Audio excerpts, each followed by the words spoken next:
মস্তিষ্কের মেধা প্রত্যেক মানুষের কাছেই আছে। এর বর্গীকরণ করা সম্ভব তিনটি স্তরে: নিম্ন, মধ্য এবং উচ্চ। এবার সেই ব্যক্তি যার মস্তিষ্ক মেধা নিম্ন স্তরের, তিনি কোন বিষয়ে কথা বলেন, কোন বিষয়ে আলোচনা করেন, কি কি সেই বিষয় যা নিয়ে এনারা ভাবেন? লেনদেন, লাভ ক্ষতি, সম্পর্ক ভাঙা গড়া, জীবনের এই ছোট ছোট বিষয়গুলি।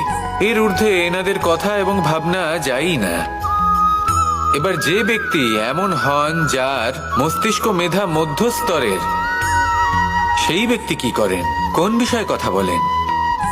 জীবনের ঘটনাগুলির বিষয়ে কথা বলেন।